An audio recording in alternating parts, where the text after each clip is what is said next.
berdasarkan dari putusan majelis hakim itu, yang mana juga kami melihat ya, ada beberapa tuntutan kami yang belum dikabulkan, dan tentu kami akan mempelajari ya, secara menyeluruh pertimbangan dan putusan majelis hakim dengan lengkap, maka kami pada kesempatan ini menyatakan pikir-pikir dalam jangka waktu 7 hari untuk menentukan sikap apakah kami menerima putusan majelis itu atau mendukung lagi.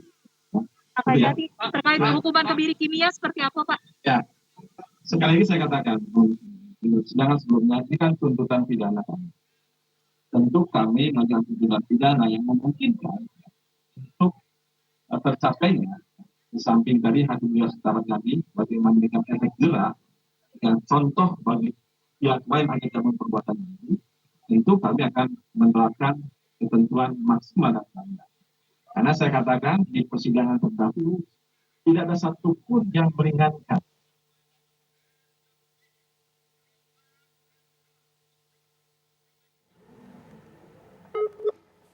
Ya, yang Anda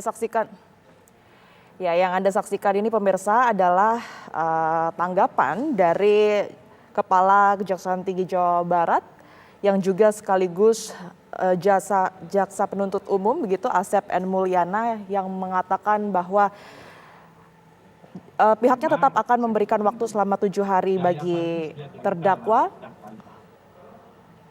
Dan saat ini kita ikuti kembali pemirsa pernyataan dari jaksa penuntut umum yang juga Kepala Kejaksaan Tinggi Jawa Barat Asep N. Mulyana.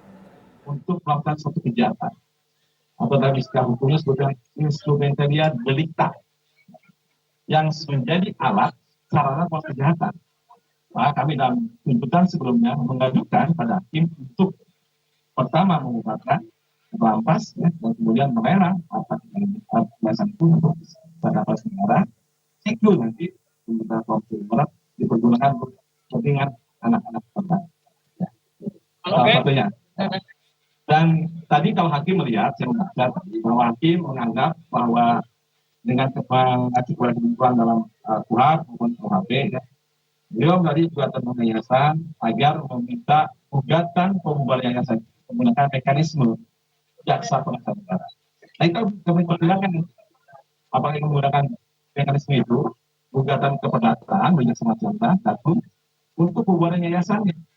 Karena saya katakan yayasan instrumen kejahatan.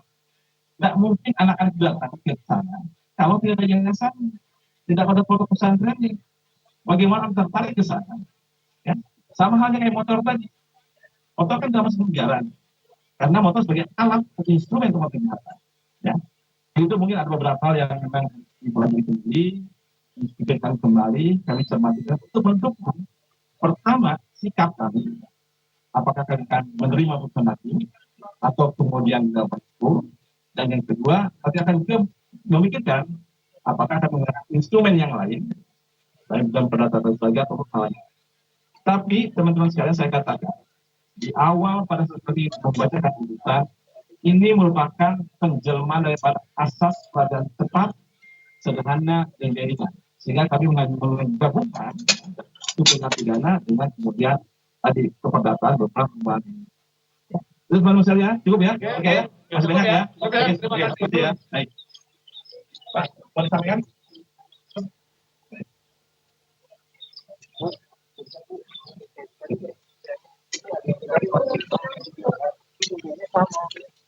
Halo.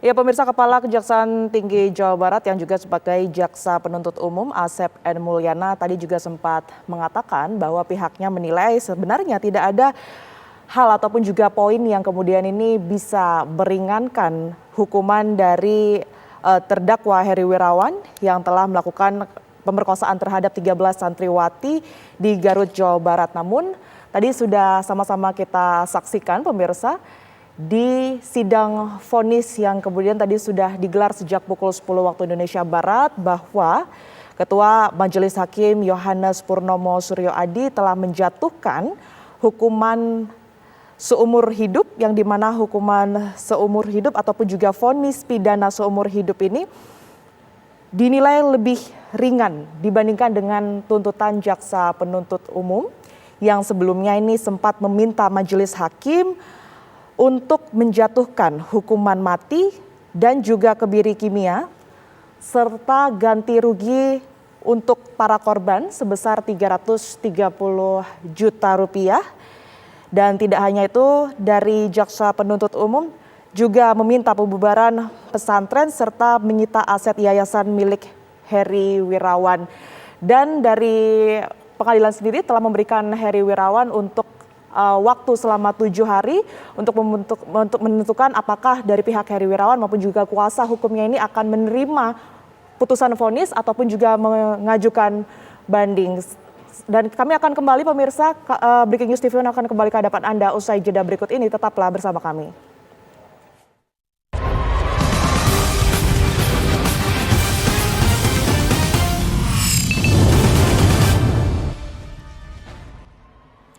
Anda kembali di Breaking News TV One, pemirsa, bersama saya Tiara Harahap, dan tadi kita sudah mendengar respon ataupun juga tanggapan dari Kepala Kejati Jawa Barat dan juga Jaksa Penuntut Umum Asep N. Mulyana, dan di sana beliau sendiri mengatakan bahwa sebenarnya tidak ada yang kemudian ini bisa meringankan poin-poin yang kemudian bisa meringankan hukuman begitu dari Heri Wirawan yang kita ketahui sudah melakukan pemerkosaan terhadap 13 santriwati di Garut, Jawa Barat yang terjadi beberapa bulan lalu. Dan tadi sudah sama-sama kita dengar di Pengadilan Negeri Bandung, sidang vonis yang kemudian ini dipimpin oleh Ketua Majelis Hakim Yohanes Purnomo Suryo Adi, dan dari pihaknya juga sudah menjatuhkan vonis yang dimana vonis ini adalah hukuman seumur hidup, dinilai lebih ringan jika kita bandingkan dengan tuntutan dari jaksa penuntut umum begitu yang sebelumnya ini sempat meminta untuk menjatuhkan hukuman mati, hukuman kebiri kimia, serta ganti rugi para korban sebesar 330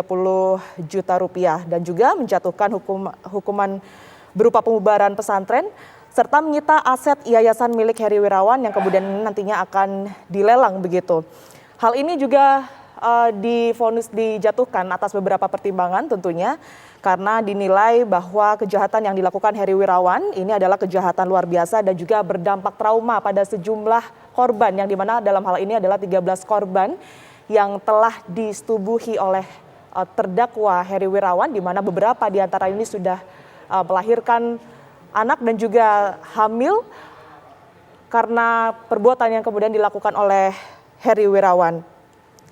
Dan tadi atas putusan dari Ketua Majelis Hakim juga berdasarkan beberapa saksi, adapun informasi yang kami terima ada 40 saksi kemudian yang sudah diperiksa.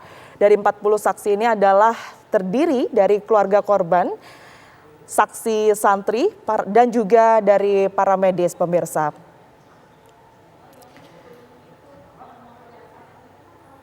Adapun juga tadi dalam persidangan dipaparkan sejumlah kronologi secara detail berkaitan dengan aksi bejat yang dilakukan Heri Wirawan pada sejumlah korbannya, 13 korban santriwati di Garut, Jawa Barat, di mana sebelum melakukan aksi bejatnya ataupun juga menyetubuhi para korbannya, Heri Wirawan ini melakukan tindakan penipuan atau berupa penghasutan begitu sebelum terdakwa menyetubuhi korbannya, dan selalu mengatakan bahwa guru ini harus ditaati dan juga dihormati.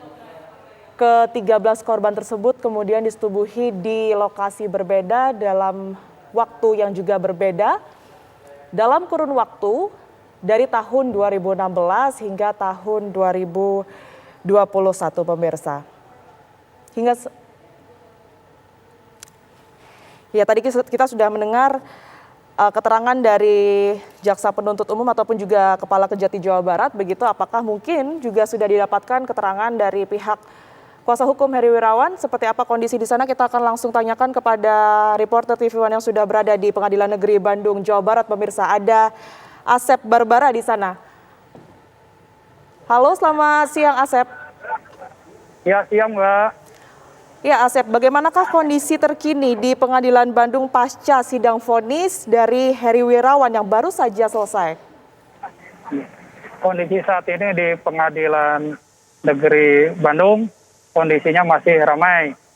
Namun pihak petugas baik pihak dari JPU atau Kejati sudah kelihatan meninggalkan lokasi. Hingga kini terdakwa Heri masih belum keluar dari ruangan lokasi sidang dan dia belum masuk ke mobil tahanan. Terus pantauan kami di lapangan, kondisi yang masih berkerumun yakni awak media. Mungkin itu yang dapat saya kabarkan, Mbak. Heri, kalau tadi kita sudah mendengar keterangan dari JPU begitu ya, apakah saat ini di sekitar Anda mungkin ada yang bisa digali bagaimanakah respon keluarga korban yang mungkin juga hadir di sana terkait dengan hasil vonis hari ini? Ya, barusan saya lihat di lokasi perjalanan sidang, tidak melihat keluarga korban. Jadi korban dari pihak korban tidak ada yang datang. Mungkin itu, Mbak, untuk laporan sementara. Asep, kalau dari pihak terdakwa dalam hal ini adalah Heri Wirawan begitu ya, apakah sudah ada keterangan mengenai hasil vonis? Apakah mungkin akan melakukan banding? Di mana kita ketahui juga ini dalam 7 hari ke depan pihak pengadilan dan juga kejaksaan ini memberikan waktu untuk memutuskan dan juga menanggapi hasil vonis. Ya, pasca pembacaan vonis tadi oleh Ketua Majelis Hakim, kuasa hukum dari terdakwa belum memberikan keterangan apakah dia akan melakukan banding atau melakukan tidak banding. Dia kelihatannya tadi langsung meninggalkan ruangan sidang dan langsung keluar. Mungkin itu informasinya.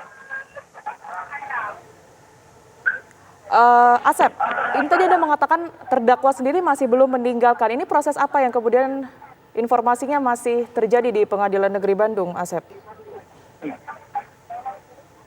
Informasi yang saya dapat, kelihatannya si terdakwa masih posisi di dalam pengadilan. Namun saya belum bisa atau belum menerima keterangan dari pihak terkait apa yang dilakukan terdakwa, posisinya yang kini masih berada di dalam pengadilan, posisinya dia apakah lagi koordinasi sama pihak tim kuasa hukum atau gimana. Saya belum bisa memberikan keterangan. Yang pasti terdakwa belum kelihatan keluar dari ruangan pengadilan. Baik, terima kasih Asep Barbara atas laporan langsungnya dari Pengadilan Negeri Bandung. Mungkin nanti kami akan kembali ke Anda untuk menggali informasi seperti apa situasi di sana dan apakah sudah ada keterangan dari pihak terdakwa. Karena memang tadi kita sudah mendapatkan pemirsa keterangan dari Jaksa Penuntut Umum.